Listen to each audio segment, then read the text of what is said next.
I never imagined that a crumpled $5 bill could flip my world upside down. That's what it cost me to snag an old log cabin at a local tax sale in Willow Creek, a sleepy corner of the Colorado Rockies. I bid on it as a lark, figuring it was junk no one wanted.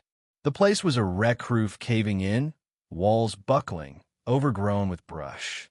I signed the deed for laughs and forgot about it, letting it sit idle while life rolled on.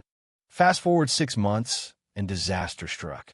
A massive wildfire tore through the mountains, fueled by dry winds and lightning. It devoured luxury chalets and vast estates, turning miles of pine forest into ash.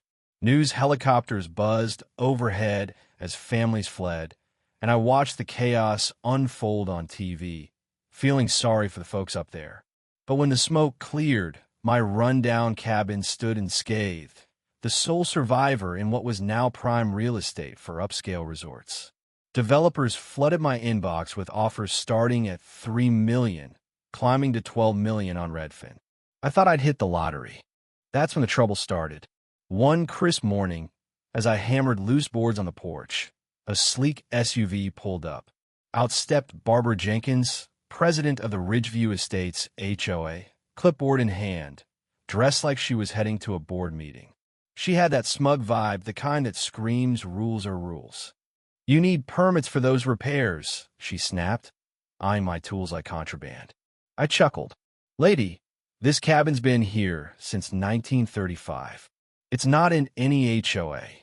Her smile turned icy. "Actually, we've expanded our boundaries. You're under our jurisdiction now." I froze. Expanded? I checked the records. No, HOA touched Willow Creek. The fines hit like a blizzard. First came a notice nailed to my door, $3,200 for unapproved structural changes. Then another for mismatched siding color. By week's end, I had 7 citations piling up, weed height violations on scorched dirt, unauthorized parking for my beat-up Chevy. It was ridiculous, designed to grind me down. Rage built as I realized this wasn't about neat lawns. It was a power grab on my $12 million gem. I fought back smart. I'd set up game cameras post-fire to ward off vandals. One midnight alert caught Barbara and 2 goons prowling my fence line, flashlight beams probing my shed. Jackpot trespassing on tape. At the county office, I dug into files and spotted the fraud. Their expansion map was filed late, signatures doctored. My sister-in-law, Laura, a zoning inspector from the next county, jumped in. "This screams felony," she said, poring over the docs. Confrontations escalated. Barbara rolled up with her slick attorney, demanding I submit my title for review. I laughed them off the property, warning of arrest for trespass. Fines ballooned to $15,000, with cease and desist letters threatening lawsuits. Then I spotted fresh survey stakes from Summit Resources Incorporated, hinting at underground oil or minerals. This wasn't neighborhood nonsense, seat was a heist. The showdown hit at the town hall meeting. The room packed with furious residents. I watched Laura unveil the evidence. Fake maps projected large. Video of Barbara's nocturnal raid drawing gasps. Harold Benson, the HOA's founder from the 90s, stood up with yellowed charters. "We axed that expansion clause years ago to prevent abuse. What they're using is a forgery." Chaos erupted. Boos, demands for justice. The council froze all HOA ops, launching probes. Barbara stormed out, face twisted in fury. Investigations snowballed. Auditors uncovered $500,000 embezzled ghost vendors, padded bills. Neighbors spilled tales. A widow fined $7,000 for non-compliant bird feeders. A vet hit for fence height on his own land.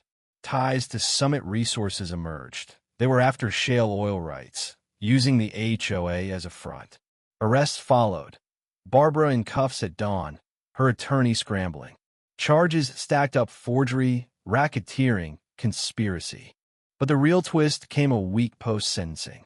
A cryptic note on my truck: "Inspect the cellar." Heart pounding, I pried open the old trapdoor.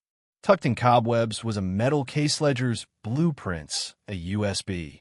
Audio files captured barbarous scheming. Annex first, then drill. Bury the owner in violations till he caves. Feds swooped in, raiding Summit's HQ. It was corporate fraud on steroids, with payoffs traced back.